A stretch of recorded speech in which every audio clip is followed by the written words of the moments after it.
Hello and welcome back to yet another episode of Nitty Gritty. Once again, I'm your host, Ryan Biller, and joining me today on set is Dave Jahnke. Dave is the Sports Information Director here at CMU. Dave, thanks for being here. Thanks for having me. So Dave, can you just kind of explain to us what exactly your role as a Sports Information Director means? Yeah, it's a wide array of different things. We do everything from social media to video streaming, press releases, game statistics, kind of an all-encompassing thing for the athletic department and our different athletes and different programs that we have. Now, I noticed on your guys' website that you personally oversee somewhere around 10 sports. So what exactly does this mean by the word oversee? How many sports in total? So for myself, I oversee about 10 sports. Like for instance, football is one of my sports. I do the game statistics, I do the game programs, I do the video streaming. I help set that stuff up. I set the radio people up that are doing the games, that are covering the games. I do press releases and award nominations. So the academic awards you see some of our athletes get, those things come out of our office, and really getting to publicize our student athletes that we have at Colorado Mesa. So when did you exactly know that you wanted to become a sports information director? I've always been in sports. I played sports growing up. It was morning, noon, and night growing up, and so I knew I wanted to be in some sort of sports-related field. And growing up, I really liked statistics. I would study box scores from baseball games and newspapers. Football box scores, anything and everything. I would really study it up, and for no real reason, honestly. And so I knew that I wanted to be in athletics of some sort. And when this opportunity became kind of turned from a part-time job into a full-time job, I was really excited for it. Is there a particular skill that you think is the most valuable to helping you be able to do your job? I don't think there's necessarily one skill that you necessarily need to have. I think knowledge of athletics is obviously a huge thing. You can't just walk into the job and not know sports in general. I think you need to have a broad set of skills, really, and you don't need to be a master of any one of them necessarily. I don't think I am in particular a master of any of the skills, but I know enough to get by with everything.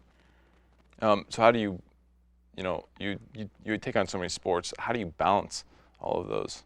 It's tough. It's very difficult, but you just got to prioritize and be very organized. You prioritize what's important right now, which is something in athletics. WIN, the WIN acronym, what's important now. And so you just kind of got to prioritize and be really organized. We, in a whiteboard in our office, we list out all the previews we got to do for the week. We got to list out the media interviews that we got to do for the week. And so just being very organized, and it's not necessarily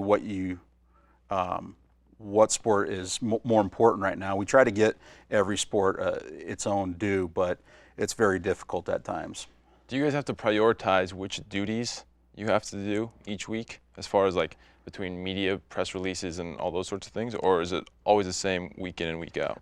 It's fairly similar week in and week out. We try to get the media stuff we have scheduled on Tuesdays, and try to get our game previews out for the weekend, either at least the night before, at minimum the night before, if not a couple days before, to get the information out to the people that want to come and why they should come to the games. So it's very similar week to week, and then when award season comes, that's when there's really some more things that kind of pop up out of nowhere that you just kind of got to make sure they get done. Yeah. If something gets released in the middle of the day, we try to get it out by that evening.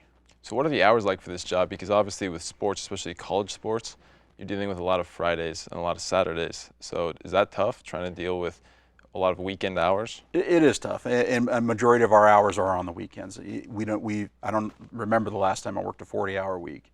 The Fridays, winter's coming up. Fridays basketball games are starting, and we work a normal day leading up to that just to get ready for those games, and then we work into the night. Usually, we were talking earlier, football game, 7 o'clock football game. We're usually there 3 or 4 hours early, getting things set up for the game, and then for us, we work through the game, which is usually 2.5, 3 hours long. Sometimes 3.5 hours long, and then there's work to be done on the backside, the breakdown stuff, the clipping of highlights, getting highlights onto YouTube, getting writing a recap for the game, getting the photography done and posted on the website. And so there are some very long hours, and so during the week we try to, if there's nothing to be done for the rest of that day, we try to get out. We try to get out a little early. And so just to try to keep that balance at least somewhat in check. Yeah. You mentioned we a lot. So do you have a team that works with you to help? Yeah, I do. I have myself, and then I have a part-time assistant. His name is Chris Day, he was the sports information director at Adams State for a long time, and so I lean on him for a lot of different things. And then I have a graduate assistant also, Natalie Baker, that we kind of work as a team. We each take a sport in the fall. Chris does volleyball, Natalie takes the soccer, I do football, and then a couple of the other sports, golf, tennis, cross country, those things that are happening. Yeah. We kind of split those up a little bit, and whoever gets to them first, takes it. But we each have our responsibilities, even with those sports. How do you guys divvy up each sport between you guys? Honestly, it's a lot with likes. And the director, 9 times out of 10, the guy that's in charge has to take football, just because it's a huge sport, and there's a lot of responsibilities, other responsibilities that you don't have with, say, a volleyball or a soccer. And so some of it is with, like I'll take for instance the fall. I do football. Chris does volleyball, mainly because the STAT program is very difficult, and it's very difficult to learn. And he's known it. He's done it for forever now, it seems like. And the soccer program's a little bit easier to learn. And so it just, depending on your personnel, is who we divvy up the sports to. And sometimes it's sometimes do you like basketball? If you don't like basketball, why would we put you on basketball? In the spring, most people don't know how to handle like a lacrosse team, because it's a newer sport. Right. And so it takes some time. So we all kind of get together and do lacrosse, because myself and Chris have been doing it for long enough now. But so that's kind of the gist of how it gets divvied up. Some of it's some of it's how the job works, some of it's just roles in general. Are there ever any sports that may not are kind of put on the back burner because there's not much interest towards them between your guys' staff? No, I wouldn't say that we do that. We try to do as much as we can for every sport. There are some sports where most people don't know about it, but we're trying to get people to know about it, and put those student athletes that are working just as hard as some of the other student athletes we have, getting their names out there and getting the recognition they deserve. Now, do you guys only cover or exclusively cover varsity sports, or do you guys also cover club sports? We're primarily exclusively varsity sports. There are some club sports that we help out at times, because they are under our umbrella now in the athletic department. So there are some things that we do help out with. Primarily in my office, it's website and like headshots for profiles. Those are the types of things that we take care of for club sports as well. Which club sports do you guys oversee? It's mainly, I think it's cycling, women's rugby, men's rugby, alpine skiing, Nordic skiing, and I'm missing some. I know I'm missing some.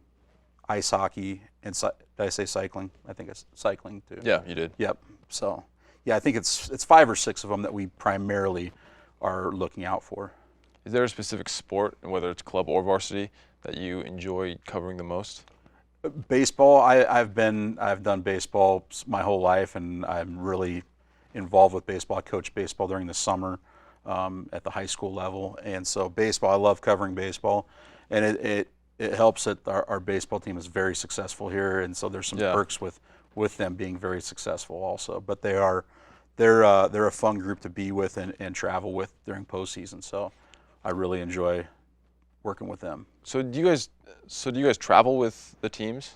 There's the option to travel. Postseason for sure. There are certain sports that are required to travel someone in our position for postseason, and so postseason, it's almost a requirement that one of the 3 of us is going to travel.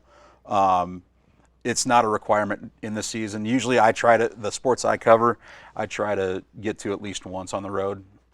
This last weekend, I went to CSU Pueblo, watched the football game there, and so I usually try to get to one away contest a year for each sport. Is that pretty average? Do you usually hit about one each year? Some more than others. Yeah, I try to get to one. I won't say that I get to one every year, but I try to. Yeah. Now to shift gears a little bit, typically, obviously, there's different sports in every season between winter, spring, fall.